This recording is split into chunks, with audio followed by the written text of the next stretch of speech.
Jesus Navas was kind of like the Spanish Theo Walcott. I forgot this person even existed. Honestly, if we don't have Peter Crouch's head in my fridge by the end of the year, I'm going to be disappointed.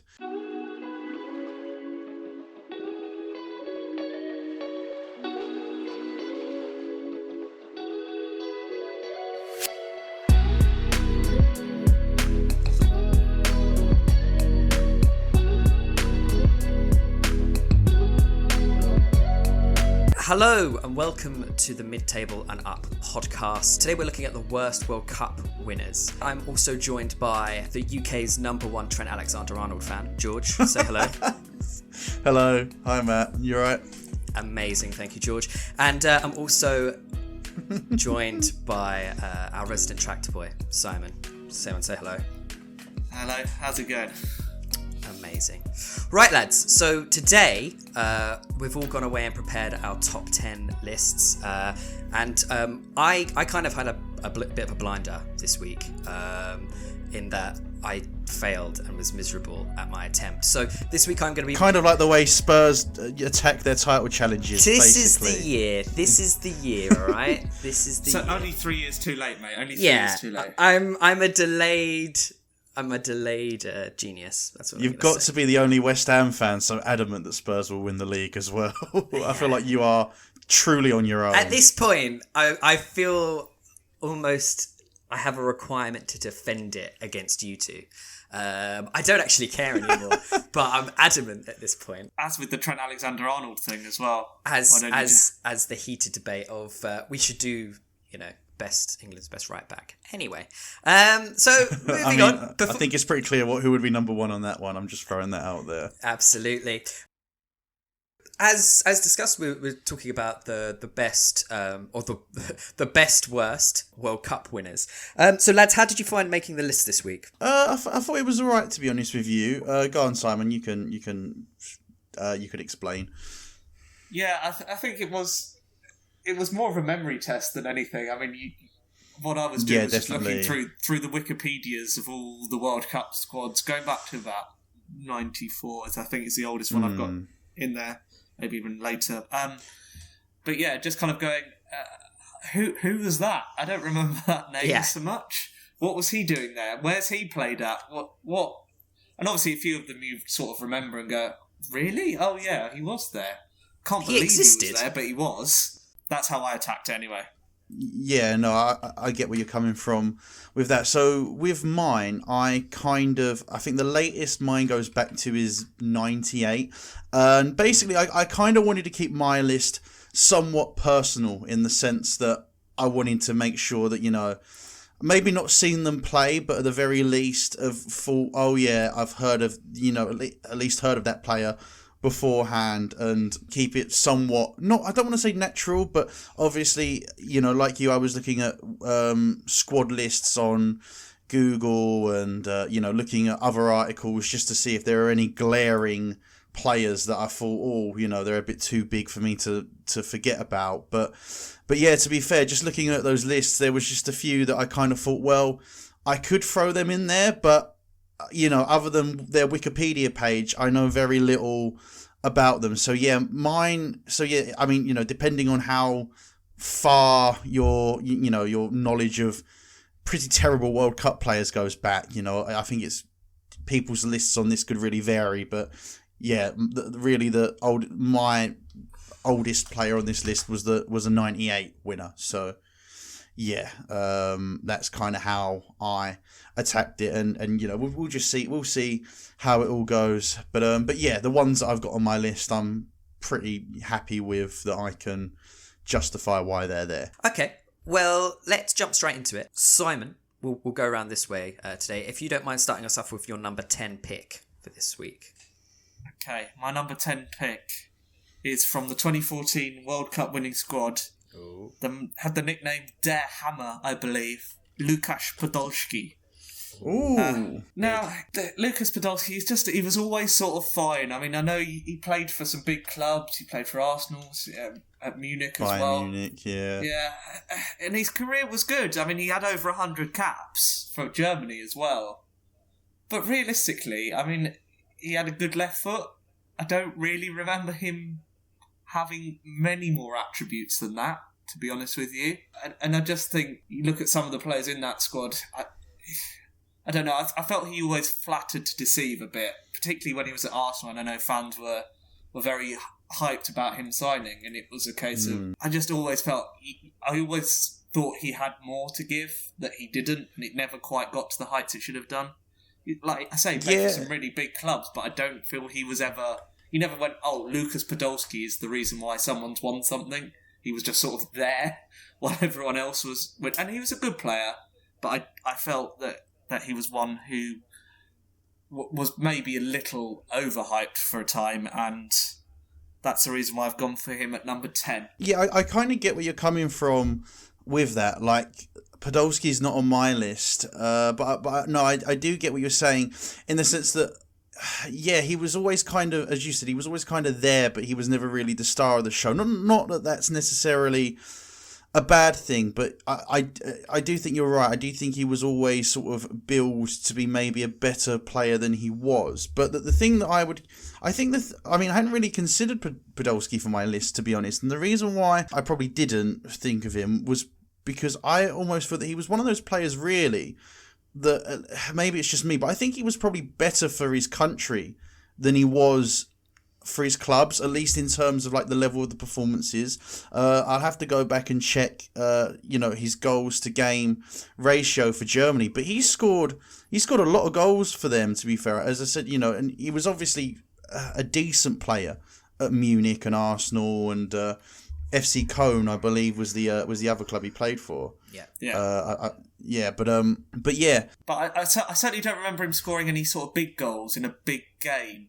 I mean, you say his record for Germany is good, and I think it was, but I can't, off the top of my head, think of a game that he won. He had 130 appearances and scored 49 goals.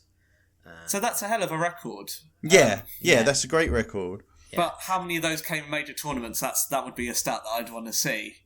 Of how many, and I know that's an accusation always thrown at people like Wayne Rooney and stuff like that. So I think the same argument probably applies to Podolski, because I think he maybe got one against Serbia in a group game once. I can't remember loads of goals at major tournaments. And when you've got 130 caps and 49 goals... He wasn't a game changer. Is that kind of, I think... Yeah, and for the player that he was always billed as a really, really good player, I can't remember him at a World Cup game, in a big game, in a quarter-final, semi-final, really taking charge of it and being like, I'm the guy who's winning it for Germany today. It's funny, actually, because you mentioned Podolski.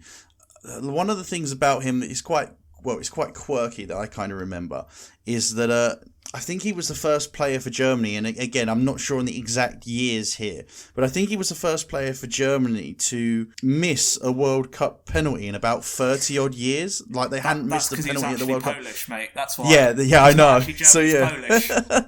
Yeah. So I just thought I'd throw that out there as a bit of an interesting thing about Podolski. But yeah, I do agree with you in the sense that I do think for a while he was a little bit overhyped, and I think especially at Arsenal, I kind of did think he was just okay, as you said, rocket of a left foot, which was lethal at times, but ultimately, kind of like, I don't want to say a sort of 6 or 7 out of 10 all the time, but especially, it's a bit weird because obviously, someone like a James Milner is normally considered to be, a 7 out of 10 every week, but I feel like people talked about Podolski like he was better than what he was, whereas people won't necessarily talk about a James Milner like they would Podolski. People just take James Milner at face value, kind of thing.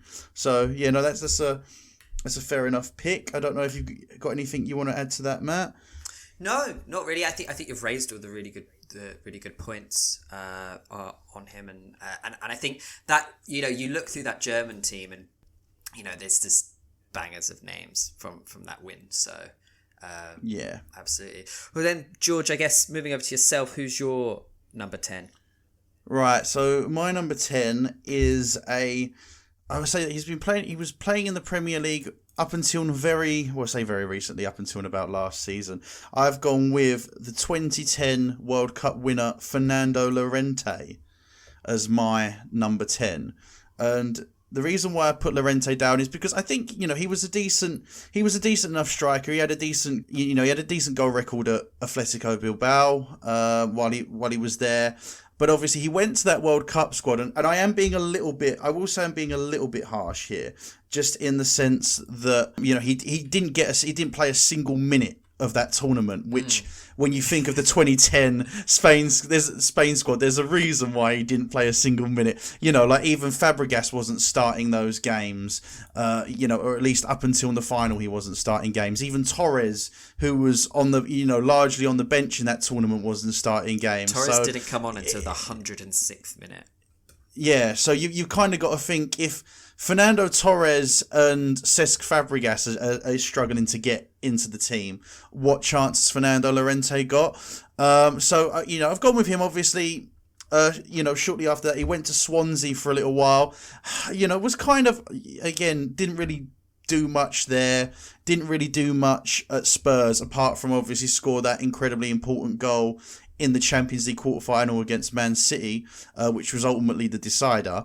But outside of that, his goals to game ratio, I should say, at both Swansea and Spurs, it wasn't that great. And as I said, I am, probably, putting him on the list as much to do with the fact that, as I said before, he didn't play a single minute at the tournament. He was kind of just there to fill a space, basically, to make up the numbers. So yeah, that's why I've gone with Fernando Llorente as my number 10 to kick things off. I think Fernando Llorente was probably a plan B that they never needed in terms of the big unit centre forward. Oh, definitely. Do you know what I mean? Like, that Spain side, as you say, was blessed with talent and skill. It's like, well, if we're behind, we might need a big centre forward to go on and knock it in the box too. Nah, we're just better than everyone at this tournament. But if I remember rightly, in that tournament, was that the year they played Fabregas in a false 9 in one of the games? No, that was the Euro 2012 tournament where they usually played Fabregas as a false 9. Because Llorente was at that tournament as well in the 2012. Oh, was he? Yeah. Yeah, and he was. Wow, I didn't even think he made the squad that year. Didn't even think he made the squad that year. So yeah, I was looking at it, and he didn't play a single minute at that tournament either. So he's got a World Cup winners medal, a Euro winners medal, and he didn't play a minute in either tournament. So you got to admire him a little bit. He's a little bit. Like at the end of the two medals. Yeah. No, as I said, he was a decent striker. Let's make no bones. Just like realistically, the majority of these lists are going to be filled with decent players. But yeah. I mean, we were talking beforehand, and I said I think we're not going to get anywhere near a World Cup, so it makes us feel a bit better by taking the mick out of some people who have. And I think that's kind of where we get with this. All of these players are a million times better than us. They had good careers, all of them. But of course. It's picking the worst of a good bunch, really, isn't it? That's what let's be real. Like, Fernando Llorente effectively won the professional footballer lottery in the sense that he was around at the time that great Spain squad was around. But ultimately, he was nowhere near good enough to, get really properly break into that team, at least at the tournaments, but was good enough to be included in the squad. So you still have to be very good to make that squad, though. To be fair, I'm not. But I agree that Llorente could realistically be on there. They could have, if they wanted to, they could have dropped him and put any other player from any other position from any other division into his spot, and it wouldn't have made a blind bit of difference because he didn't play, and that player that they would have been replacing him with, regardless of their position, wouldn't have been playing either. They effectively could have had a 22-man squad in the 2010 World Cup rather than 23. So yeah, my number 10, I went with Fernando Llorente. Okay, absolutely good shout. And I think you're right when you look at that Spanish side. Interesting career though, moved around to a lot of clubs and really since leaving, you could argue since leaving Juve, but even since leaving Athletic Bilbao, never really got it going again, unfortunately. So God, I'd even forgot he had a spell at Juve. That's kind of how I'd read that up as well. That's kind of how forgettable it was. He's played for a lot of big clubs, but ultimately has mean, you say he was good at Athletic Bilbao, but he had got big moves. But since then, it's just kind of been he's everyone's sort of second or third choice striker. That's I'm with you on that. His level. It's like you're good enough to be, as he was for Spain. It's like you're good enough to be in the squad, but you're nowhere near the team. Yeah, that's kind of his whole career has been. He has a Spanish passport. I think that's about as close as to the team he got. So moving on from number 9, then George. So my number. Simon, sorry. So my number 9. I've gone from Italy 2006, and it's a player that I hadn't remembered, and I'm not entirely sure I remember him clearly, but it's Simone Barone. Not even sure if I pronounced that correctly. Simone Barone. Are you sure you haven't made this up? I think you have. No, I think you have. So, yeah, I've been doing some research on Simone Barone as well, because, again, it was almost... He's almost the Italian equivalent of Llorente at this point, really, isn't he? Yeah, I mean, I was thinking about it, of that Italian midfield of that tournament. You must have had... So in the midfield, you had kind of Gattuso, Pirlo, De Rossi, like some stellar names from world football, really. And this guy is just... I mean, you look at his career list of teams, it's like Parma, Cagliari, Palermo.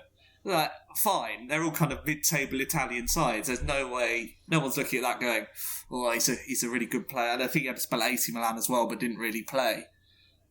So he's not... What I did like, though, I read this. There's a saying in Italian culture, which is utile come la cosa di Brone. And apparently that stems from the fact that in one of the group games, he won the ball in midfield, and eventually the play moved up to Filippo Inzaghi, and he made a 50-metre run to catch up with the game, so he could just square it to him and score. But Filippo Inzaghi, being like one of the greatest strikers of all time, just puts it in the goal, and that phrase means as useful as Barone's run, which you basically say whenever something's completely useful or wasteless. So that's quite good. I quite enjoyed that when I read that. It's just that is a damning statement. That is, Jesus Christ. Yeah, here we just called him a wanker. That kind of like you say, like to James Milner though, the kind of he would run for days. Clearly, but no one really rated him. It's just a case of he was a good energy in midfield, good player, but no more than that. And that's kind of why he's in there. As I say. Again, he's unlucky because he's born... Lucky and unlucky because they wouldn't have won a World Cup without Pirlo, Gattuso, people like that. But unlucky because he never ever got a game because those guys are obviously at a level which is just far removed from where he was at. Absolutely. Yeah. He, as I said, he kind of won the lottery almost, but at the same time there was a bit of a caveat of you've got all this money now, but you can't spend it. That's almost kind of how this sort of World Cup medal kind of feels. I do kind of wonder what it'd be like to have, any kind of medal really, having not really played any part in it whatsoever. Yeah, so, when you don't play a single minute, it must be kind of... Well, you must feel like a fraud, mustn't you, walking up the steps? It's been like, thanks, yeah. No one's asking me for an interview. I don't... If you haven't even played a minute of any group game, like, I can understand the final, maybe you haven't played a minute. There's only so many players that can play, but you still get a medal. I find that kind of... I guess you're supporting that, emotional support. Yeah, I mean, you're in the squad, aren't you? And to be fair, I think if I was in a squad like that won anything, I'd be going full John Terry at the celebrations. even if I hadn't kicked the ball, I would just be going full kit. There we go, right up there. Let's get the trophy on. So, yeah, I have no shame. But yeah, I know what you mean. You would kind of think, oh, this is great, but at the same time, I wish I could have contributed it. So yeah, it's a bit of a weird position to be in. He did contribute. He made a 50-metre run that was ignored. That was his contribution. Well, to the World Cup. It was enough to drag that defender out of position. Okay, right. So my number 9, I have gone with now. This player kind of sums up my pet peeves with forwards in general. And before he came to England, I was really excited to see him just because of, again, the caliber of the player. He'd already won the World Cup by this point, and I was expecting really good things from him. So the player that I have gone with is Jesus Navas, and honestly, just because as a neutral watching Manchester City, and I feel like it must have been kind of similar when he was at Sevilla as well, his home club. It's just the fact that he's one of those players that would just get the ball, had all the pace in the world, beat the defender, beat the fullback, and then the final ball would end up in row Z every single time, if the final ball came at all. If the final ball didn't come, it would be either a wasted shot or, he'd try and beat the player again. And, obviously he was a part of that Spain squad. To be honest with you, the reason why I've put Navas at number 9 instead of number 10 is because I think Navas at least played at that tournament. But yeah, as I said, for me, just my biggest pet peeves in terms of forwards, or at least wingers that are able to beat a man, but then the final ball or the final shot is non-existent, because at that point then beating the man is effectively a waste of time if the ball's just going to go out of play, or if it's just going to go back to the opposition. And I feel like Navas, so often I would see him beat a man for, when I was watching Man City, so often he would beat a man and nothing would come of it. Nothing would come of it. It's interesting. Go on, Sam. Yeah. I agree with you. Jesus Navas was kind of like the Spanish Theo Walcott. That's how I like him. Almost he was. Yeah, no, I agree. It's just like pace for days, beat people at ease, jink past them, you're like, final product. Nope. Yeah. That's gone absolutely nowhere. He's gone absolutely nowhere near the goal. But he still plays. Exactly. He's back at Sevilla now, isn't he? And he is back at Sevilla. He was big part of the squad that won the Europa League last season, wasn't he? He's kind of right wing back now. He's actually had quite an illustrious career. I'm sure he has. He must have won a lot of titles, hasn't he? Yeah. I mean, he's actually he's the first player on our list so far that actually still plays for the country. Because you mean he must be eligible? There's no way. No, he's played for Spain this year. Has he? He's played for Spain in 2020. Jesus. Yeah. I'm sure. I'm sure if I dug a bit deeper into what games he's played, it's probably. I mean, he was barely playing for Spain when they were winning things. Never mind. I mean, I suppose they're crap now, but Jesus. Maybe that's why. Now that they've stopped winning things, that's why he's back. Oh my god! But no, as I said, like, even just describing how he played, I was getting a little bit angry just talking about it, because it's such a pet, and he didn't even play for my team or my country. I remember him when he was at Man City, when we go to the pub and we'd see a City game, and you just getting cross at Jesus Navas for not being able to cross a ball. You'd be like, how can't he cross a ball? He's so fast, he beats men easily. How can't he cross? It's like, and I think what you see is when you look at a player like Adama Traore now, who couldn't play like that, but now can. That's what you want to see eventually, is that they grow into that ability to beat man and cross the ball. He used to do it all the time. And, I'd be like, you're not only a professional footballer, but you're a top-flight World Cup winning footballer, and you can't even beat the first man. No, I think you should get fined by your club. Honestly. Do you know what's interesting? He is a 2 times Copa del Rey winner. He's won the Europa League 3 times, the Super Cup once, the Premier League, the EFL Cup, the European Championship in 2012, and the World Cup. And he's the worst player. But well, I mean, he's won a lot.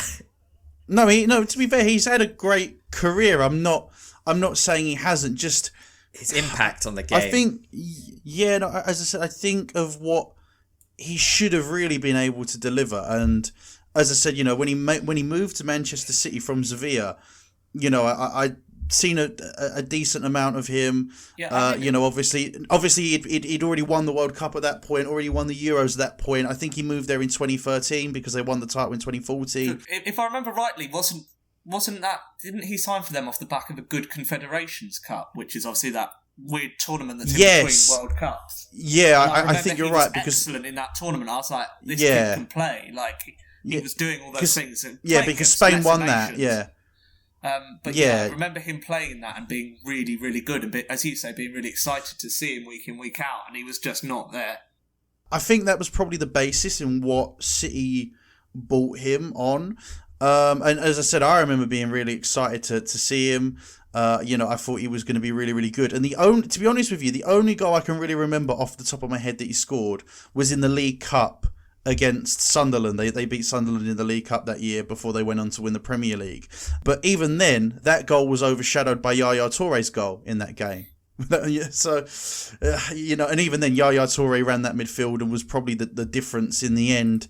Anyway, but yeah, as I said, for me, the reason why I put him in the list, because he's had a good career. I'm not saying he's not had a good career. You just rattled off all his honours. That's anyone realistically starting out, if you offered them that as a return, they'd take it. Realistically, but yeah, as I said, just from a personal perspective, my pet peeves of wingers beating fullbacks and then not doing, what should be the easy, what you've done the hard bit, you've got past the defender. Now, just put a decent cross into a good area, or if you've got the chance, take the shot on and get it on target. But it just always seemed to be the ball was either never good enough, or it didn't come, or the shot was too weak. And I felt like it was the same thing every time. If I was the fullback, I wouldn't even have bothered going near him, because you knew you weren't going to catch him. But at the same time, I would have gone, well, I'm not worried, because he's just going to put the ball into row Z when he crosses it. So I'd have just let him go. If I was the fullback, I'd have just let him get on with it, and I'd be like, all right, we'll just start again from the goal kick. So yeah, sorry to go on a bit of a rant there, but yeah, very harsh words there.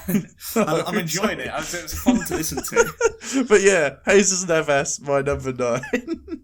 So moving on from there, we're moving to number 8. That's the number after number 9, or before number 9. I'm glad to know that you can count, Matt. I'm just getting about, there. Just about. Yeah, pretty vital in a podcast where we rank our top 10s. Yeah. But go on. So moving on to number 8 then, Simon. Do you want to kick us off? My number 8 is from the 2018 World Cup, which obviously the star-studded French lineup. Big. And it's Adil Rami. Who? Ooh. There you go. I think, he's a centre-back. He didn't play a single minute, and he retired as soon as the tournament was over. Good timing there. Yeah. So he's 32 at that time. It's not a bad way to bow out. Not bad at all, but yeah. But you just look through the list of that French squad, you're like, you got the likes of Martial. He was there to make up the numbers. Mbappe. And that's the thing, you look at it. There's no way he was another one of these players. He was never going to play. I looked at his record. He played 40-odd times for France over his career. So he obviously wasn't a bad player. But I was looking through his clubs, and you kind of look at them going, so Marseille, Valencia, people like this. He's never really made it at the top level, and he's just average career, you'd say. Again, probably not. He has been to 7 clubs. Yeah, and you look at that, and he's a bit of a journeyman. He hasn't really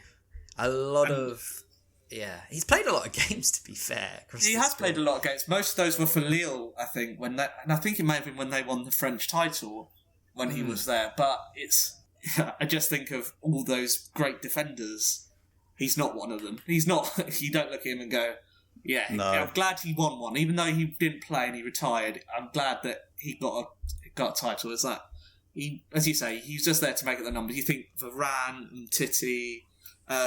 Who else would have been there? Pavard, like all of those are streaks ahead of him in terms of ability, in terms of class.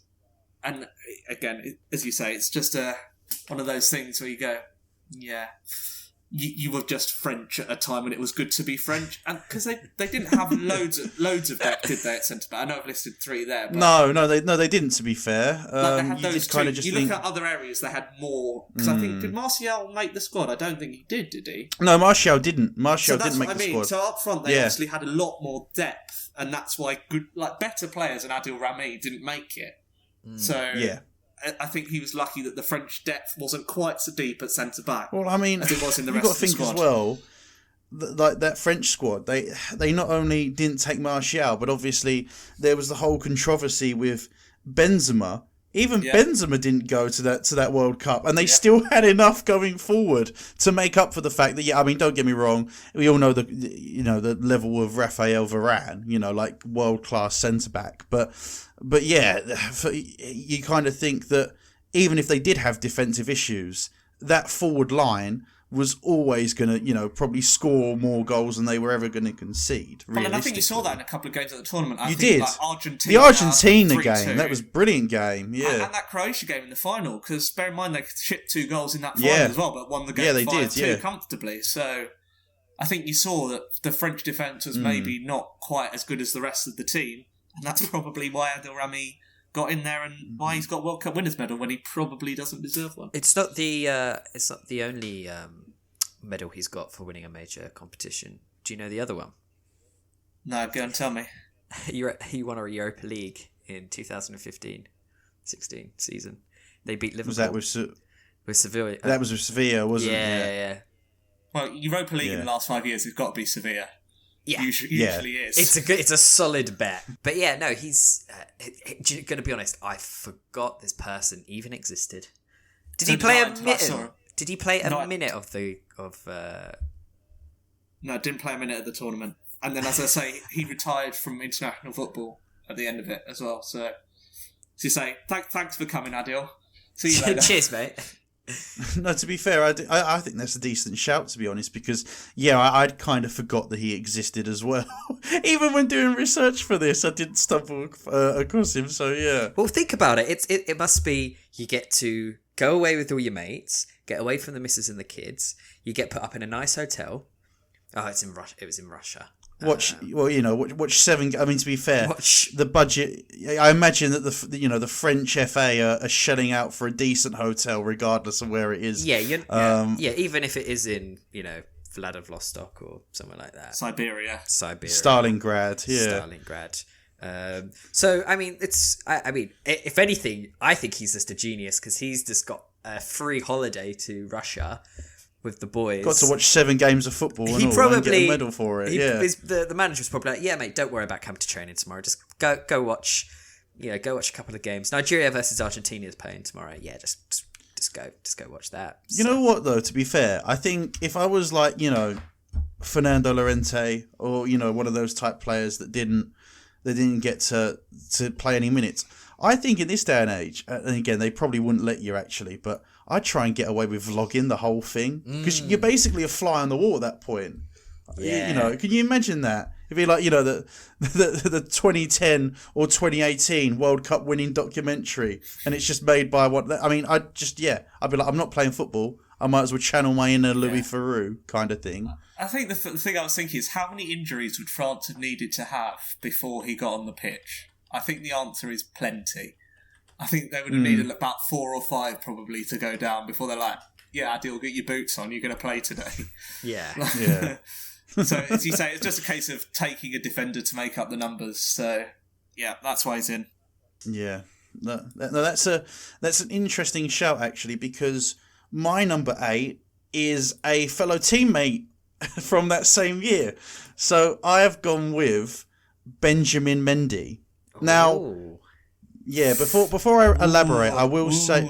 Yeah, okay. So, before I elaborate, I will say that obviously, Benjamin Mendy is still young, and, by the time his career is finished, I could be embarrassed for putting him on this list. But, we were talking about players not playing a single minute, and Mendy, not only was that Mendy at that tournament, but... Even when you look at the that year when they won the Premier League, they won the League Cup, and obviously in 2019 when again they won the FA Cup, the League Cup, and the Premier League as well, Man City. Again, played such... And I know injuries were obviously a big part of it. You've got to think that if he was fully fit and in form, he probably would have featured more than he did. Certainly at City he would have done anyway. But yeah, I just because... The complete lack of football that he's contributed, not only in the World Cup, but also to the other things that he's won. Again, already he's realistically won more in his career than, 90% of footballers will ever win.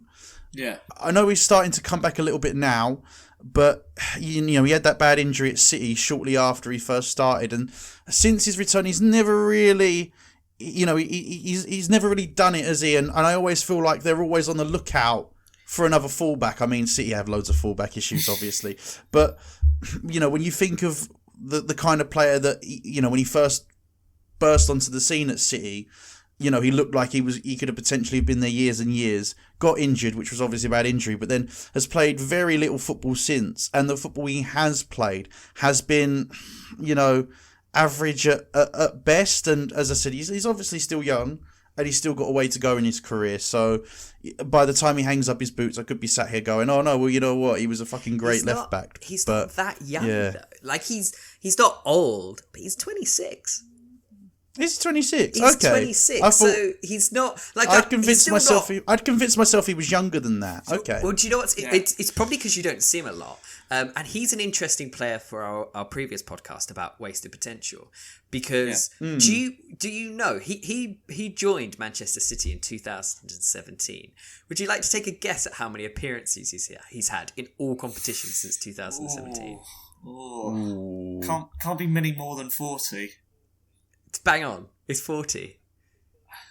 No way. Yeah, no, genuinely. It's 100%. It's 40. No way. I can't believe that. That's dead on. I'm very impressed. No, well done, Simon. No, honestly, I was gonna go with like 20 odd or something, but I mean, I'm surprised at 40. But for Simon to get it on spot on, no, I can't believe that. On the nose, mate. On the nose.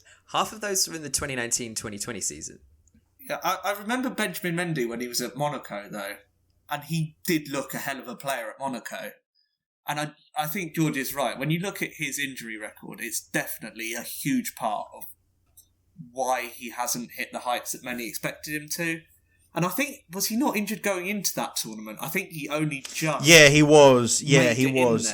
As I said, he was probably there to make up the numbers, but he wasn't really properly fit going into that tournament. So obviously that contributed to him not getting any game time. But again, it was kind of weird because, yeah, Man City had won the Premier League at that point as well, and obviously they'd won the League Cup earlier in the season, and it was something like he'd won 3 medals having played 10 games in the last 12 months. Something daft like that, which is just, kind of disgusting when you sit there and think about it. I mean, obviously great for him, and you can't begrudge the guy. But again, I know I said it's almost like you've almost won the lottery. Yeah. Have you? He does seem like a funny guy though. Like if you see interviews and stuff with him, like he seems a proper character. Joking, dancing, he looks like a fun guy. But as you say, his football career has not been the best. Have you watched that Amazon Prime documentary, All or Nothing, from Man City? Yeah, he comes across as a real character. No, I've still not watched it yet. On his social media, he comes across as a real character. A huge part of that documentary was Mendy's rehab. Like, I remember watching, they flew him out to see a knee surgeon and stuff. So they were following him around, as this, which was a real bad injury. Like, he was out for basically best part of a year. So that's why he's only had 40 games in 3 years. I mean, he missed basically a whole season. So he's never quite got back to that level. And I think he's lost some of his pace and power that he had when he was a younger man, probably because of the injury. I agree on that. Yeah, completely. I think he doesn't look the same. And I know, obviously, it was a very bad injury, as you said, so it is difficult to come back to that level you were before the injury. But yeah, I do feel that he hasn't really looked the same since then, which was a shame because, he did look like he was going to be a really, really good player. And obviously, there is still time for it to turn around. But yeah, as I said, with City always looking for fullbacks and things, I don't really think that bodes well. Okay, great shout. So on to number 7. Simon, do you want to kick us off? Yeah, so my number 7 is from that same squad again, but not one of the players we've mentioned so far. My number 7, Steven Nzonzi. That's also my number 7, so yes. Oh, great minds. I know. Bear in mind, we don't discuss these lists at all, so this is a complete fluke. Yeah, we come into these lists completely blind with what each other have come up with.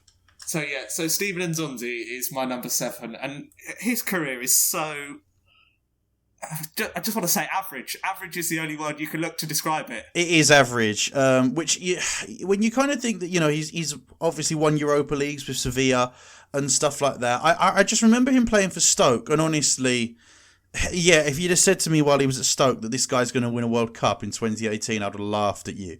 He was never bad for Stoke. He was probably quite an important player for them, but... Yeah, I would watch him. Small pond springs to mind with that discussion. Yeah, he was a good I player completely in what agree. was a pretty average Stoke side, and completely playing Tony Pulis football. That French midfield is blessed with talent like Pogba, Tolisso, Kante, Matuidi. Like, you can list off loads of them, and he played in the final. I looked it up. He played 50 minutes in the final and got booked. That was his contribution to that final. Was to come off the bench, get booked, and thanks. Oh, you got to do what you got to do to get over the line, mate. You got to do what you got to do to get over the line, haven't you? But I mean, he spent the last 2 seasons. Bear in mind, the World Cup was 2 years ago. On loan at Galatasaray and on loan at Rennes. Like, his career was on the decline before going into that tournament, and you do kind of wonder, how did he really get in? We've talked about players who didn't make that French squad, and I know you've got to think about balance. And Martial obviously isn't a midfielder, nor is Benzema. But they had so many midfielders that they probably could have risked taking another attacking player and not taken Steven Nzonzi, because realistically they were never going to need him. No, I completely agree with you, to be honest. And as I said, average for me. I think certainly not a bad player, but yeah. When you spend your kind of peak years at Stoke and Blackburn, you do kind of go, okay, fine. Sure. Yeah. That's no, fine. Completely.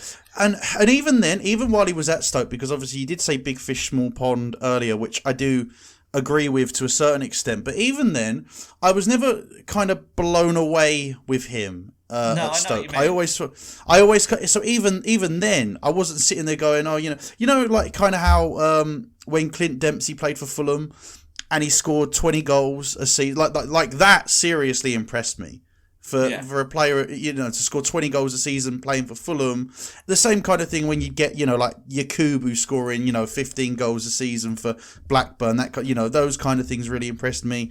Scotty Parker winning, the Writers' Player of the Year at West Ham. I know loads of people always make jokes about that, but, he was immense for us that year. But, Steven Nzonzi, whenever I used to watch Stoke, at least on Match of the Day, because, unless they were like on Super Sunday, I'd probably skip it unless they were playing someone big. But when, Tony Pulis football, I'm not putting myself through that. No one's blaming you here, George. It's just the same space. But whenever I'd watch Stoke City, I'd always feel like, I don't know, I always feel like that Steven Nzonzi would give you maybe a 9 or a 10 out of 10 once in a blue moon. And then outside of that, I'd be like, well, I wouldn't even have known he was there if you hadn't have told me that he was playing. Well, I sort of remember when he moved on and he went to Sevilla, I'm kind of thinking, did he deserve How has he done that? Yeah, how has he done that? That was my exact same reaction. He's a good player. He's fine.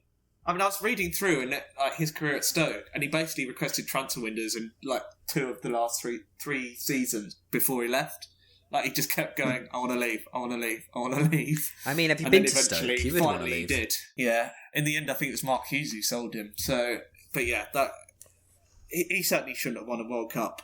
Let's be realistic. He's not. Yeah, no, I completely agree. I completely agree. As I said, my number 7 as well, Steven Nzonzi. So yeah, I think I think that's pretty spot on in my opinion. Well, moving swiftly on then, Simon, who's your number 6? So my number 6 in the Europa League spot, I've gone for, this is my oldest. No, I don't think it's my oldest one. 1998 French World Cup side. And a certain goalkeeper by the name of Fabien Barthez. Oh my god, that's my number 6 as well. What is copying each other's notes? Honestly, that's also my number 6. That's brilliant.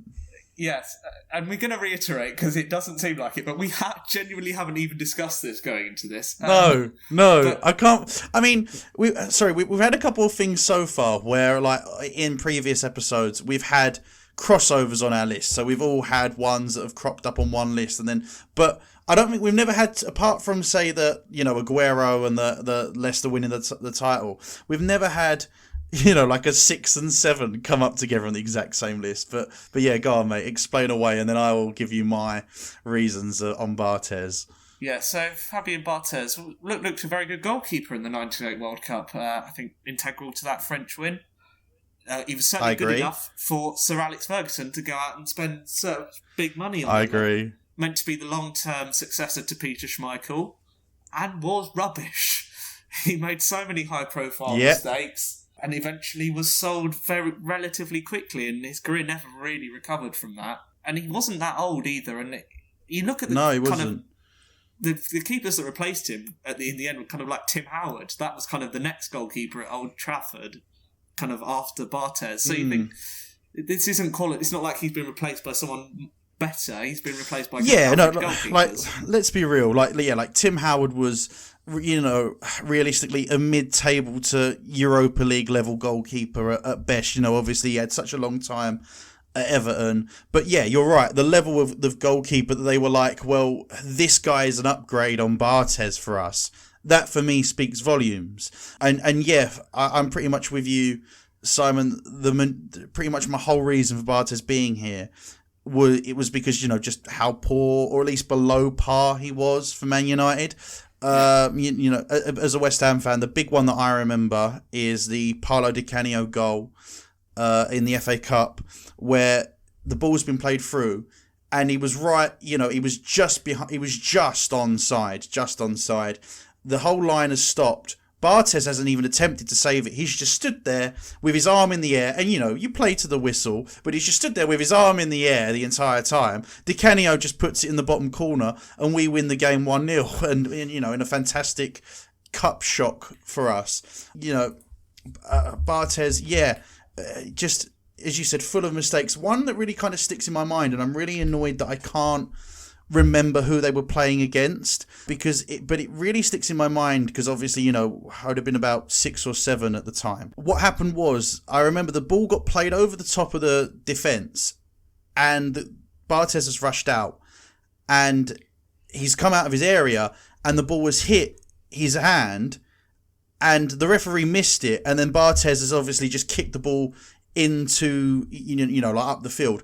And I remember asking my dad, saying, "Oh, Dad, like how can this what is this? The concept of a goalkeeper handling the ball, handling the ball outside the area. I'd never, the concept of that had never entered my brain before because I was only 6 or 7, and for me, goalkeepers just stop shots. And I was like, what's supposed to happen now, Dad? And he was like, well, Barthez shouldn't have done that.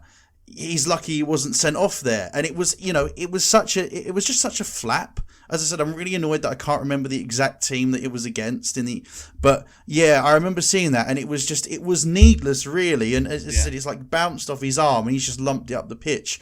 And as you said, it was kind of weird because around that sort of time, Man United kind of, after 2003, they didn't win any titles until 2007 again. Obviously, you had the Invincibles, and then you had Mourinho's Chelsea side in 05 and 06 winning the league. And that kind of coincides with the fact that Man United didn't have a goalkeeper at the level of Jens Lehmann and Petr Cech. Yeah. I don't think that was, obviously you can talk about how good the Invincibles were and how good Mourinho's teams were that won the back-to-back league titles, but yeah, the goalkeeper was certainly a part of that. And then it wasn't until they brought in Van der Sar, and obviously then that United team came into its own with Ronaldo, with Rooney, that they won 3 titles on the bounce. But yeah, I don't think Barthez being there at a time where they weren't as successful as they were later on, or even before that, I don't think that's a coincidence. And obviously, as you said, Peter Schmeichel, a huge goalkeeper to follow, but the fact that, as you said, the fact that they thought that Tim Howard was a good enough replacement, as I said, Tim Howard was a fine enough goalkeeper, but he was never the level of a Petr Cech, a Jens Lehmann, that kind of level of goalkeeper. So Yeah, no, I completely agree with you, and yeah, my number, I went with Barthez, exactly the same as you, mate. Yeah. Do you know something? Top fact about Barthez: when he retired from football in 2007, he got into motorsport and competed in the French. I think GT. I heard about that. I didn't know about that. He competing though. Wow. And then in 2014, he also went in the 24-hour Le Mans. So, maybe goalkeeping wasn't his thing. Absolutely, maybe goalkeeping wasn't his thing. Maybe you're right. Maybe that's what he should have been doing from the beginning. Yeah. I mean, saying that, he has got a World Cup for his efforts, but... And a European Championship. And two Premier Leagues. Bloody hell. Yeah, no, he did. Yeah, I mean, wow. But yeah, I do kind of love it when football players go on and do something that's not even remotely related to football outside, like when they retire. Like Petr Cech going and playing hockey. I think that's great. But yeah, absolutely. We could do a whole pod on that maybe one day.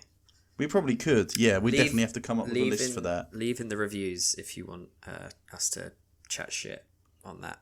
Okay. I mean, we chat shit on all the other ones, so we can chat shit about other stuff. So, number 5 then? Yeah, we're at number 5. Absolutely, yeah. So moving on to number 5, Simon. So my number 5 is again from Germany 2014. My number 5 is Per Mertesacker. Indeed.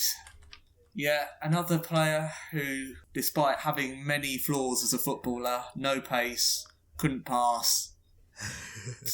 Couldn't defend either. I mean, you saw him in Arsenal. I mean, he looked like a donkey at times. I remember, was it game against Sunderland where he just fell over and hurt his leg and just let the guy run in and score? Oh my god! So, and he was part of that Germany World Cup winning side that tournament. He didn't play that often. Obviously, Hummels and Boateng were the rock at the back for the German defence.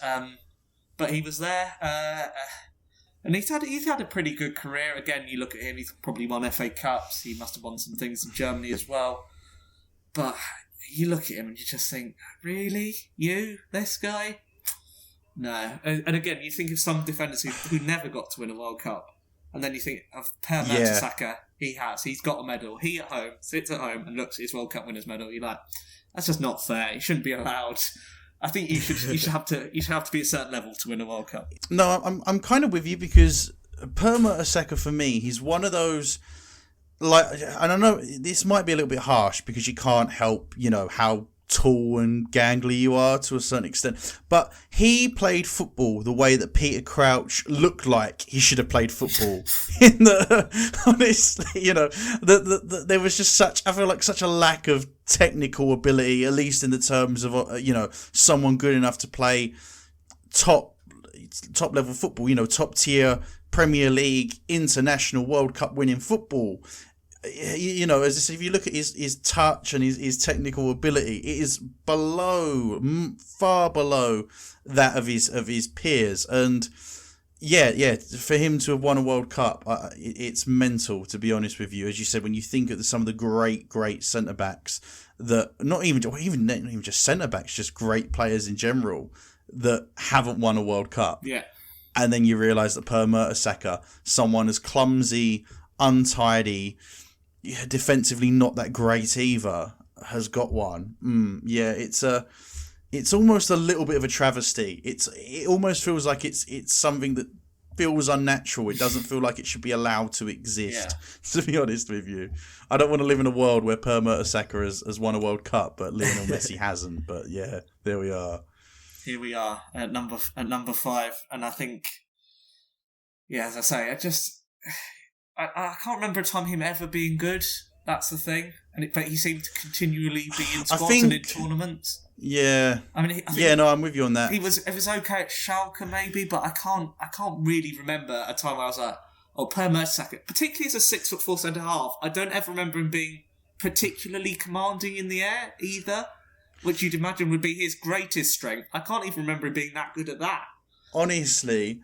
Right, and this is something that sticks in my mind about Mertesacker, is that in 2013, I went to Wembley to watch England play Germany in a friendly, and it was a fucking terrible game. Like, honestly, it was like peak Roy Hodgson at this point. Was that the game you lost 1-0 with that Karanye score? Yeah, and I think he played in that.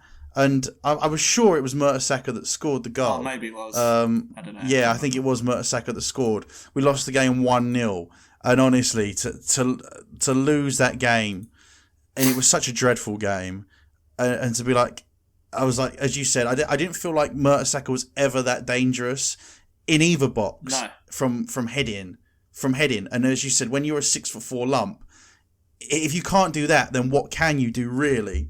Like I think for me, the player, that really sort of typified being a lump, but so a really tall guy and not being really good for me, was Zigic at Birmingham. But at least Zigic at Birmingham could head the ball kind of well. Like, don't get me wrong, you could literally see how long it took for his brain to send a message down to his feet. That's how, I don't want to say slow, but that's really how slow he was in terms of his actual footballing ability. But you knew that if that ball went in there, he was going to get on it and he was going to make something of it. Whereas, Mertesacker, he didn't even have that for me. He didn't even have that. So, I think Mertesacker is a worthy choice to be on the list, to be fair. And I mean, now he's in 2020. He's at Arsenal, Arsenal's academy. And when Unai Emery got sacked in November last year, he was the assistant manager there for a little while. And you could see that the defending reflected his talents, to put it lightly. Great shout then. So George, over to you. Right, so my number 5 is a bit of a, shall we say, probably at least at this point, probably a lesser known pick. I remember I had heard of him before, so that's kind of why I'd put him in my list, even though he's someone that's probably slightly ahead of my time. I have gone with Roque Jr. Now, he was a Brazilian midfielder that won the 2002 World Cup. Obviously, you've got to think, that was a really good Brazilian team that won that 2002 World Cup. Ronaldinho emerging, Kaká was also in that squad as well. Rivaldo, Ronaldo. Cafu, Roberto Carlos, exactly. R9 Ronaldo, of course. So you've got to think that was Gilberto Silva as well in midfield. So that was a great. That was a great squad. But Roque Jr. Now this is quite weird actually, because interestingly, he won the year after the World Cup. He won the Champions League with AC Milan. He came on off the bench in the final. Obviously, AC Milan won that game on penalties, beating Juventus. And then he found himself at Leeds the year that Leeds got relegated. So he's gone from World Cup winner to Champions League winner to relegated with Leeds. That is a bit of a career downward spiral in such a short time. Yeah. And then, after that, he never really recovered from having played at Leeds. He went on and played in Qatar. And, what a great, That's a big move. All quality the big players go there for the exactly. big leagues. Yeah. Exactly. Ahead of his time. He knew that Xavi would go there one day, just not, once Xavi was past it. For me, as I said, that's kind of why I've gone with him, just because I remember hearing of him I remember being really small, because I think that 2003/4 is really the second season that I can properly, at least, remember in terms of, I had concepts of where teams could really finish at that point, because obviously 2003 West Ham got relegated. I remember us getting relegated and stuff like that. And I remember hearing that, obviously Leeds have got this, Brazilian World Cup winner, Champions League winner. He's going to be amazing. And then obviously the wheels completely fell off that Leeds team, and they didn't get promoted again until 2020. So, and as I said, his career never really recovered. Went to Qatar. It never quite worked out for him after that. So, Roque Jr. I've gone with as my 5th worst ever World Cup winner, making that Europa League spot, just narrowly missing out on Champions League. I'll be honest with you, I only vaguely remember Roque Jr. It's not a case of I really remember him playing. I don't really remember what he was like. I don't. Quite a lot of caps, though, didn't he? No, he did. Yeah, he did. He played a fair few times, and to be fair, actually, the only reason why he's number 5th and not somewhere else on my list is because, again, like the others, he didn't play a single minute at the 2002 World Cup itself, but he did. He did get a fair few caps over his time. But as I said, after moving to Leeds, his career just took a nosedive and never really recovered. And if you've gone from within 2 years of winning a World Cup to playing in Qatar, it's not great. So it's all gone downhill from there. Yeah, basically. It's all gone south, you could say. Was that a joke? I didn't... Yeah, that was a joke. What was the reference? I don't quite... Just it was a bit more south than where he was. Qatar. I'm glad you didn't get that reference either, Simon. No, honestly. I was just like, gone south? What? Yeah. Okay. Yeah, no, honestly, I'm sat there thinking, like, what the fuck is he talking about? Right.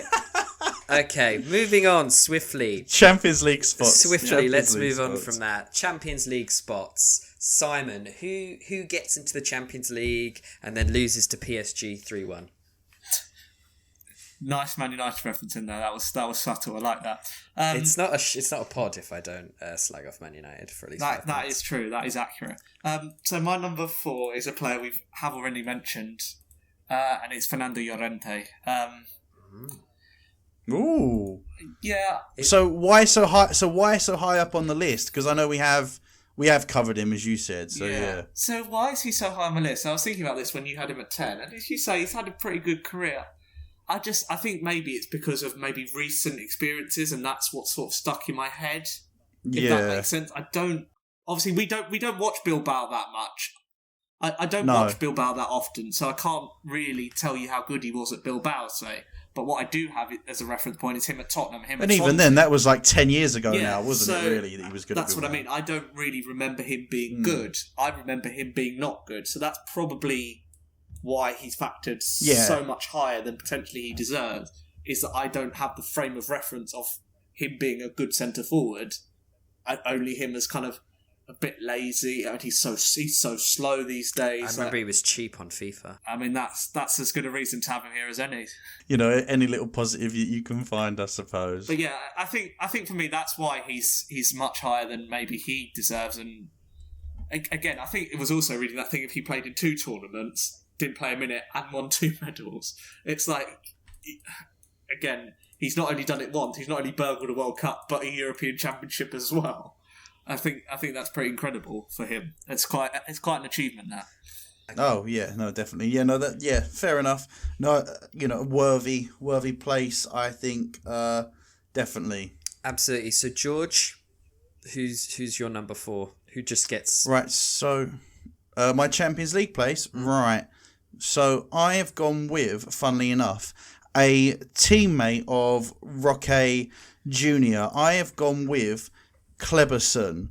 Now, to be honest with you, the main reason why I've put Kleberson at number 4 and Roque Jr. at number 5 is because Kleberson did actually get to play in the knockout stages of Brazil's 2002 run. So yeah, I feel like at least Kleberson can sit there and think, I contributed.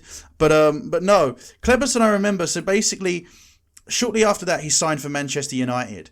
And again, you can't, in a similar kind of sense to Leeds signing Roque Jr., you kind of think, Man United have signed a Brazilian World Cup winner here. He's going to be good. But it wasn't Ronaldinho, sadly. It wasn't Kaká.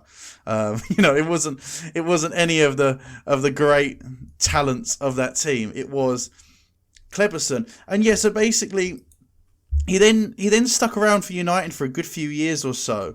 And, I mean, I will say that almost like Anderson before Anderson, if that makes sense, in that he was kind of there for a good few years, but he never really got going, never really did anything of any real note. And again, by the time he kind of left Man United, and he didn't really go on and do much after having played for them. I think he went back to South America. But yeah, he didn't really go on and do much after Manchester United. He didn't really do much while he was there. And as I said, I think, again, it kind of coincides with there was that time period of Manchester United. They went 3 years without winning a title. And again, he was kind of there for that. And you kind of think that, again, once he's left and then they start winning titles again, it can't be a complete coincidence, you know. Yeah. So, as I said, for just just how average he was, just that for me, average. You know, he wasn't really, he was decent enough, he was fine enough, but as I said, he was basically Anderson before Anderson almost. So, yeah, just a completely average player. Yeah, so, he did kind of this. He ended up at Besiktas right after United. Okay. And then went back to Brazil with Flamengo, and then kind of bounced around. He ended his career in 2016 when he played for Fort Lauderdale Strikers. Wow, that is a real downgrade. That is a niche club. What I will say is he doesn't even sound Brazilian, does he? Like.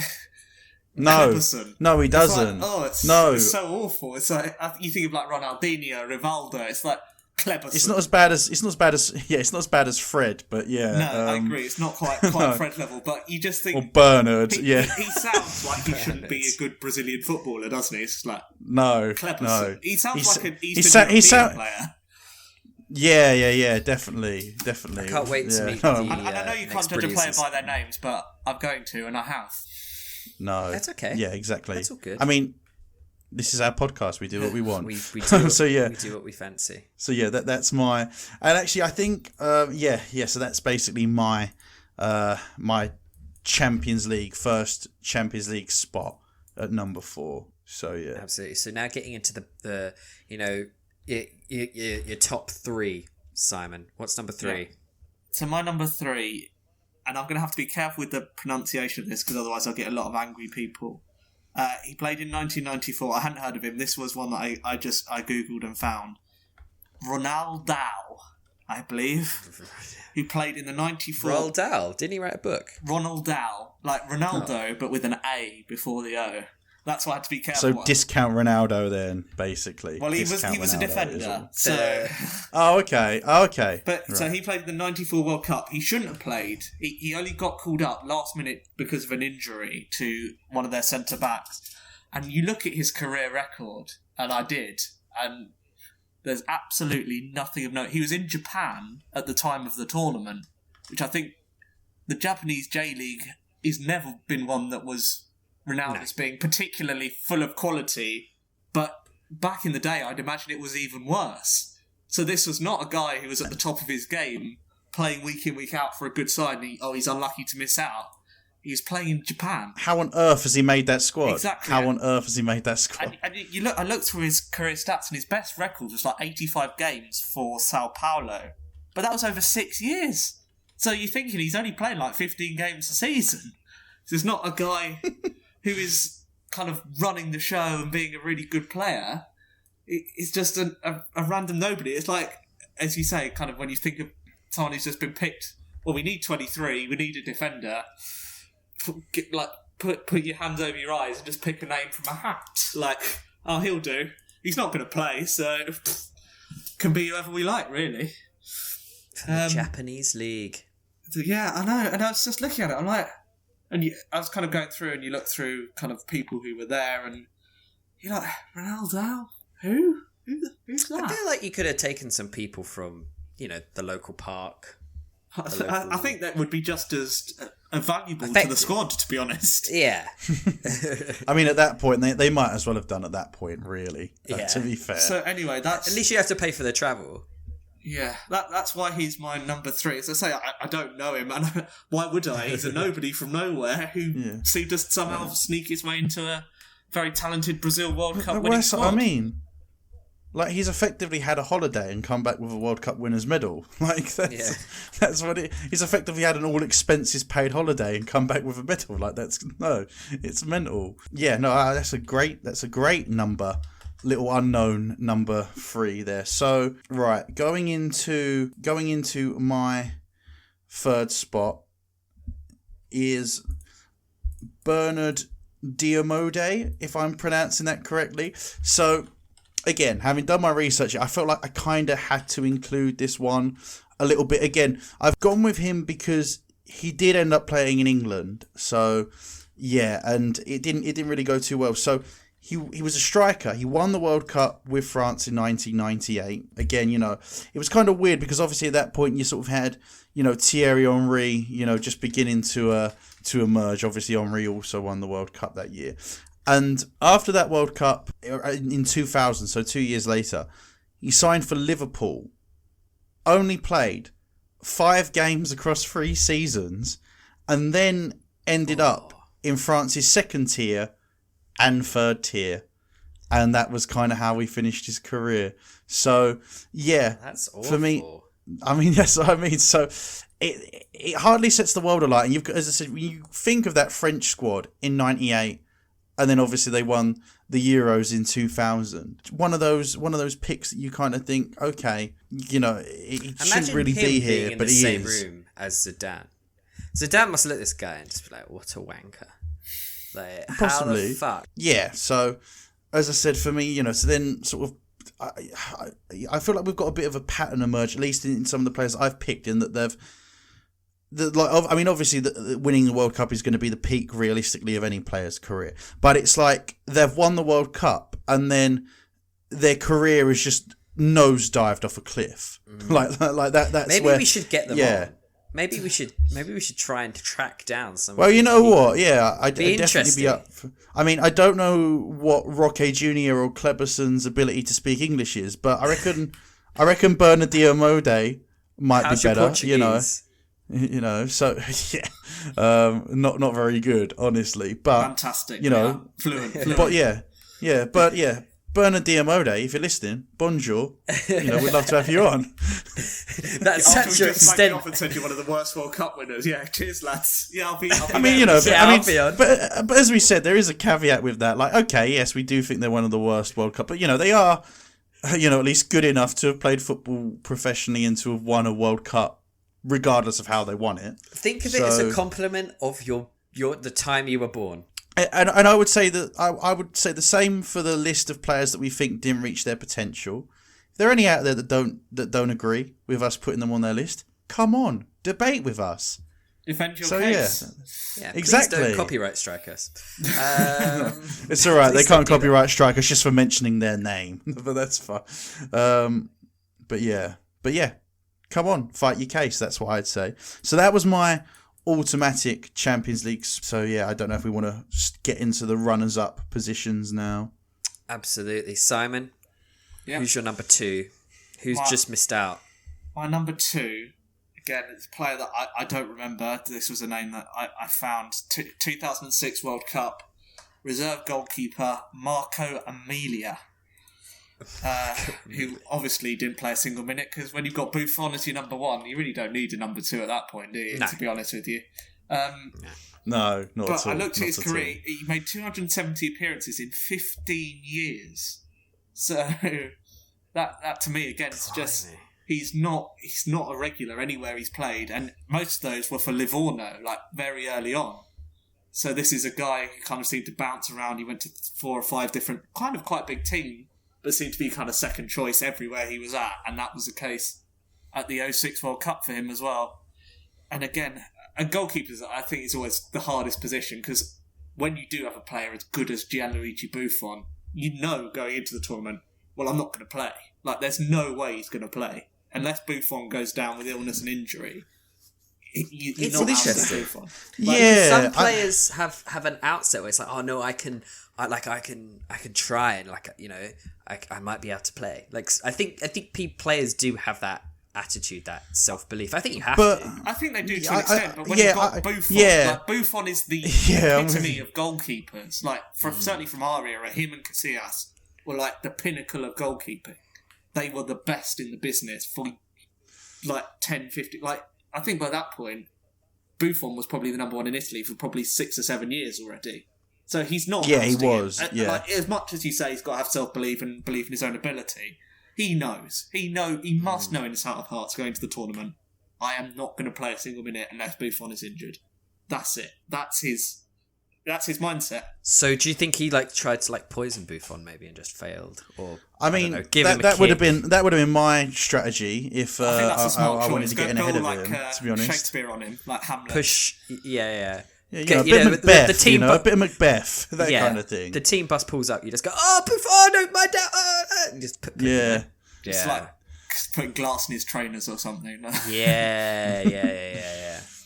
But, I agree, because as you said, I get that obviously, every player has got to be confident in their ability. They've got to have self-belief, that they are, outstanding goalkeepers. But as you said, when you've got such a monster figure of Buffon, I feel like if you were genuinely sitting there thinking that you were going to get in ahead of him without a serious, I think Buffon's still playing, but if you're sat there when Buffon was at his peak, and if you're genuinely thinking that you're going to get in that team ahead of him without him having a serious, he would have to have had a serious run of poor form, he'd have to be, he reached a point where realistically he'd have to be consistently bad to have been dropped. And even then, even if he had 5-6 games in a row where he made a blunder in all of them, you'd still kind of be going, it's just a bad spell kind of thing. I feel like any backup goalkeeper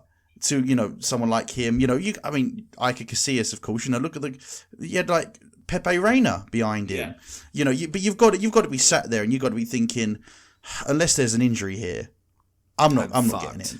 I'm not getting in. Yeah, I'm not getting in. It goes back to what we were talking about before of those. How as a backup goalkeeper do you feel when you sit at home with your World Cup medal? Well, I think with a backup goalkeeper, there's a slightly different thing, because obviously there's only one person in your place, kind of thing. Well, I know, but that's what makes it hard in a way, because you go. It's not like a midfielder where you're like, if I don't play on the wing, I can play in the centre or something like that. Or even then, they could take a striker off for you and put more in the midfield. I mean. So there's options. No opportunity, is there, for a backup goalkeeper unless it's injury? I mean, is there any rules that say you can't have two goalkeepers? Well, you can have two goalkeepers in the on rules pitch, of but football. they can't both be in goal. Is that a rule? You absolutely can't. Yeah. Well, obviously, it'd be handball, wouldn't it? You can have one designated goalkeeper, and that's it.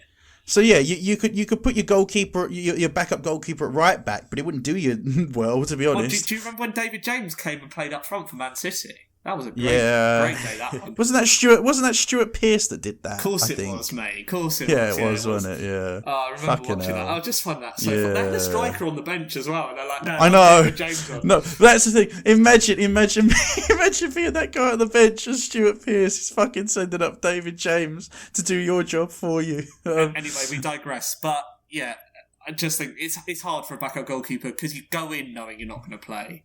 And then you come out with the World Cup winners' medal having not played. It must be difficult because you think, as if you're a backup goalkeeper though, do you think are you kind of hoping for an injury to the number one or a bit of bad form so that the door opens up for you, or are you being very sportsman and thinking, well, this guy's our best chance of winning, I want you to stay fit? It must be such a conflicting position to be in. Because it's probably a bit of both, isn't it? Because you go in thinking, like if Buffon went down and you had to come on for like 10 minutes or something, and they knock a ball and you just absolutely misread it and it goes into the top corner, you have ruined the World Cup. The World Cup win that was there for the taking is now not there. So but then on the flip side, on the other side, you think, I really want to play. I'm so desperate to play. Like Buffon goes down with an injury right before it goes to a penalty shootout, and you save the penalty that gets you through to the next round or wins you the World Cup. So, and that's where Matt's point is true. Like, you need to have that belief of yourself that if something does happen to the goalkeeper, I am capable. I am ready to step up to this. But you have to be also realistic enough to go, it's fucking Gianluigi Buffon. I'm not getting in ahead of him. I don't know. I don't know. I listened to a really interesting... I get where you're coming from, because mentality, I think, in sport is so much. I don't think it gets, say, maybe the recognition it deserves, because and I don't know we are going quite off topic here, but just quickly on when I watched the Last Dance documentary, the thing about Michael Jordan that impressed me more than anything, above the talent, above even the hard work, it was just the mentality. I just can't think of anyone born as much a winner as Michael Jordan, and I feel like that mentality carries people, and if you have that, you channel it. So yeah, I do get what you mean in that, you've got to have that self-belief in order to make it work. But yeah, it's a bit weird. Where do you draw the line in terms of being realistic and self-belief? No, I think it's a good point. I think what I was going to say was that I listened to I was listening to the Peter Crouch podcast. You should recommend checking out. It's pretty good. But don't be bigging up other podcasts on here, mate. Listen to this one. Listen to this podcast. Do you know what it is? I don't think we're competing. I think we're in different leagues, boys. Well, mate. Well, you just talked. You just talked about mentality. Yeah, no, mate. You need a more of a winning mentality than that, mate. If we don't have Peter Crouch's head in my fridge by the end of the year, I'm going to be disappointed. So yeah, set the goals high. That's what we've got to do. But yeah, go on. Explain your Peter Crouch point. Obviously, he was never first choice England striker. No, because you have someone like Wayne Rooney playing for England. But he did say that, obviously he was happy at times to not have, obviously the whole country was upset. That to not have all that pressure on him, basically. But also but it's also just, he can play football. And, he's come He was away so much better at footballer than he should have been. I rate Crouchy. He was a great footballer. Oh, yeah, absolutely. You just want to behead him and have his head in your freezer. It would be... I tell you what, though, he'd be the last person you want to murder, because where the fuck are you hiding the body? Think how long it take to chop the body up, man. Yeah, and dissolve it. Anyway, we really are diverging from topic. Anyway, George, you're number two. Let's get back to the list. My number two. Right, my runner-up, narrowly missing out on the Premier League crown. I've gone for one that we've already brought up. I've gone with Per Mertesacker, and just because I think he's such... Again, I know it sounds harsh, because obviously he is a professional, top-flight World Cup winning player, but I just think he just... His ability, I think, is just so awful. For me, he should never have carried him to a World Cup. And I know that sounds really harsh. I just don't think he was ever good enough from a technical standpoint to be there. Honestly, I think if we were ever going to do a list of top 10 clumsiest footballers, I think I'd have Mertesacker, if not at number one, up there.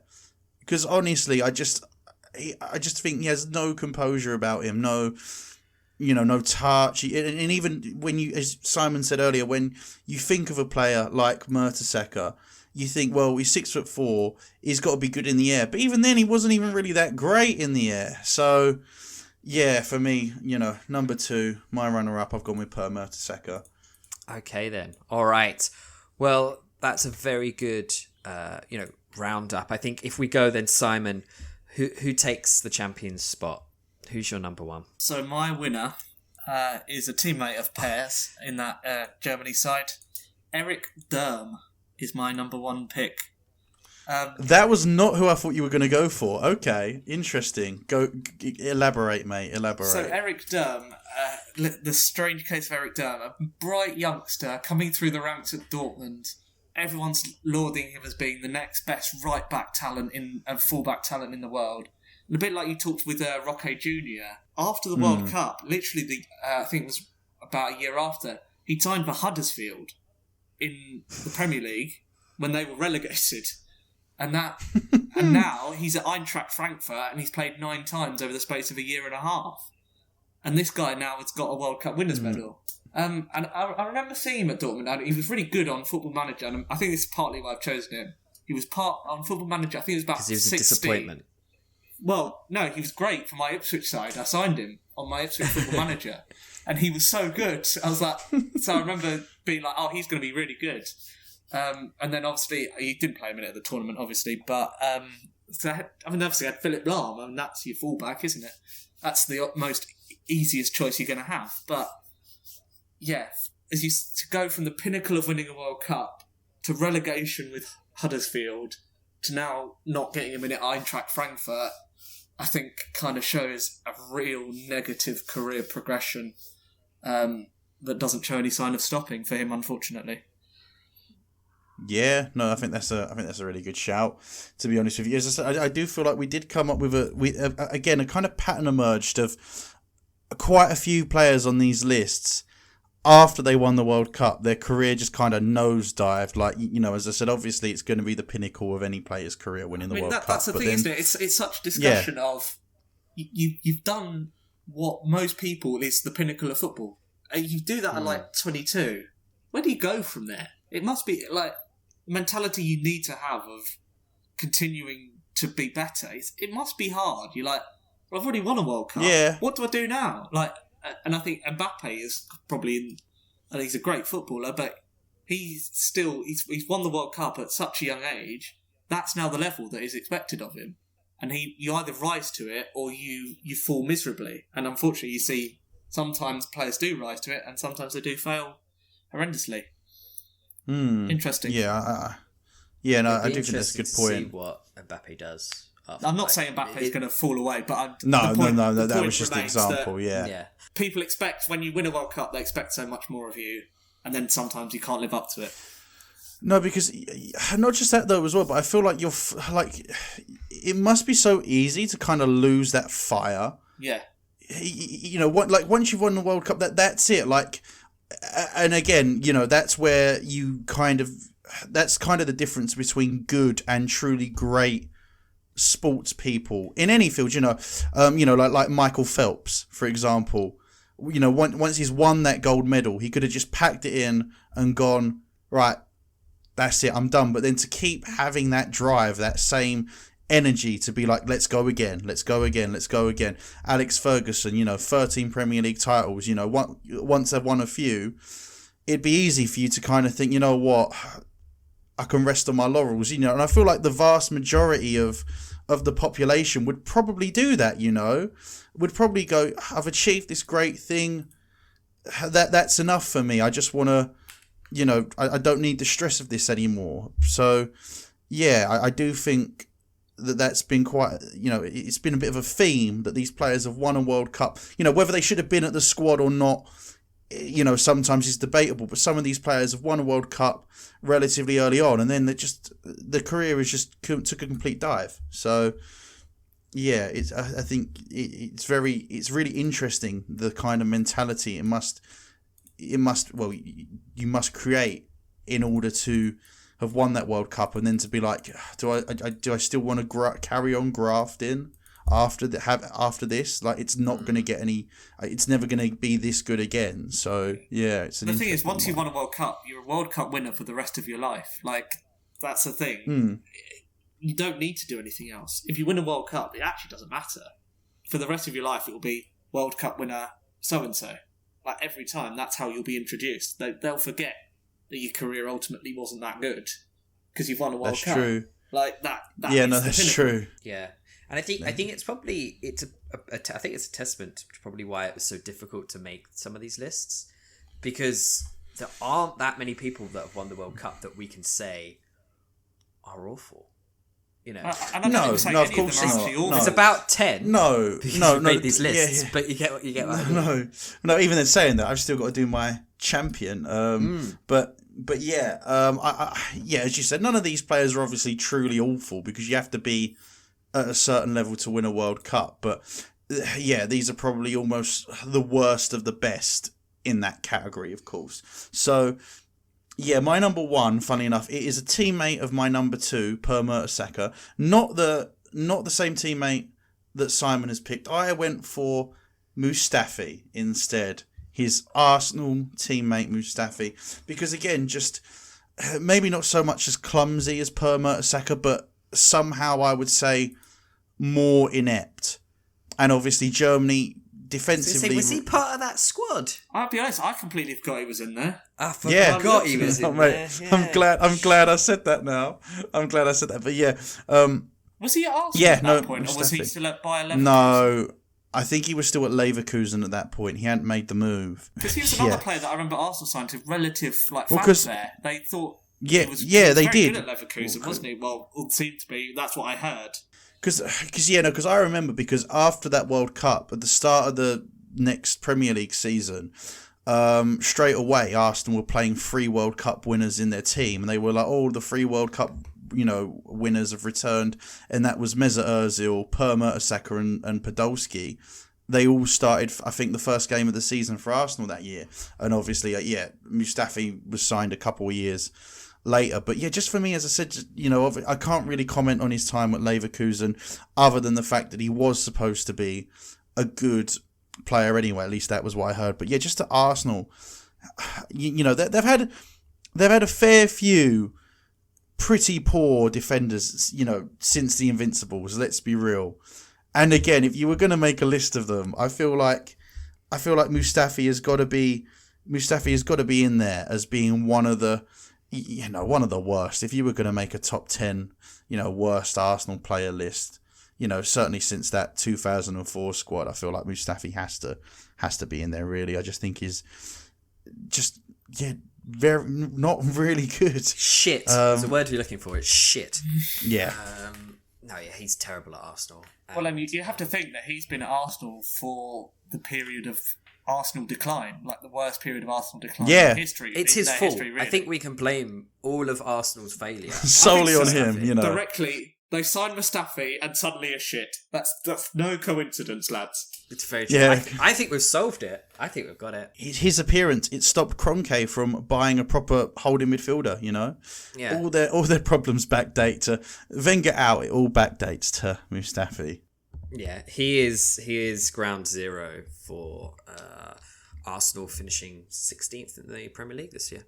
Well, I think for me the thing that kind of sums it up, because I was kind of debating who should be number 1 and 2 between Per Mertesacker, and kind of the reason why I went with Mustafi at number 1 is because Per Mertesacker, at least, he's, he kind of annoys me in the sense that of just how clumsy and how inept. But Mustafi, I'm kind of like, you're just bad. I can't even be, frustrated watching Mustafi. I just think you're just not good enough. Is really poor. Yeah, I just think, he's just not. I just look at him, I just think he's not good enough. But at no point do I kind of think, you could at least be a little bit better at all. I just think that's his level. I just think that's just such a poor defender, and obviously Arsenal fans have been wanting him, gone for, or at least a decent replacement for a long time. Is he still at Arsenal? I mean, I know he doesn't play. Yeah. Well, he does. Yeah, he's still there, mate. He hasn't played a lot this season, to be fair. He's only had 2 appearances, but he's had 2 appearances. He, do you know how much money he went for? That's 2 appearances too many. That's too many, yeah. Do you know how much he went for? What was the fee? I'm going to say 30 million. I would have a guess. Simon, you're on fire tonight. 35 million. Jesus, man. I remember it being in 2016. Yeah, 2016. And that's so 2 years after the World Cup. So I remember Arsenal signing it. It was like the marquee signing of the summer. This is the guy who's going to make the defence work, is Mustafi. Yeah. That's I agree. what it was meant to be. It was meant to be the centre-back that Arsenal have been craving since kind of Tony Adams kind of thing. This was the level he was supposed to be at, and then, no, not even remotely that good. Yeah, no, that's pretty sound, to be fair. I think we've capped that all quite well, to be honest. Okay, so my list goes number 10, Lukasz Podolski. Number 9, Simone Barone. Number 8, Adil Rami. Number 7, Steven Nzonzi. Number 6, Fabian Barthez. Number 5, Per Mertesacker. Number 4, Fernando Llorente. Number 3, Ronaldo. Number 2, Marco Emilia. And number 1, Eric Durm. My 10 are Fernando Llorente at number 10, Jesus Navas at number 9, 8, Benjamin Menzi, 7, Steven Nzonzi, 6, Fabian Barthez, 5, Roque Jr., and then making the Champions League spot 4, Kleberson, 3, Bernard Diomede, runner-up, Per Mertesacker, and number 1, Mustafi. So, yeah, ultimately, worst ever World Cup winners. Right. Well, thanks, gents, for both summarising that up. My top 10 don't exist because I wasn't able to prepare a list for this one. Because you're a failure at life. Because I'm a failure at life. And I feel like we're going to need to introduce some kind of forfeit, but I don't know what. I think I'm down for that. But thank you so much for listening. Leave a review and a comment of what you think that forfeit should be. Please, only legal things. We'll make him do whatever. Don't worry about that. That's the final whistle. Thank you so much for listening to this episode of the Midtable Up Podcast. If you enjoy our top 10 lists, please make sure to follow us on Twitter, Instagram and Facebook. Let us know what you would have done differently. If you watch this episode on YouTube, make sure to put your foot through that subscribe button and leave a like on the video, as well as follow us on Spotify and the Podcasts app to keep up to date with the series. Thank you very much. See you next time.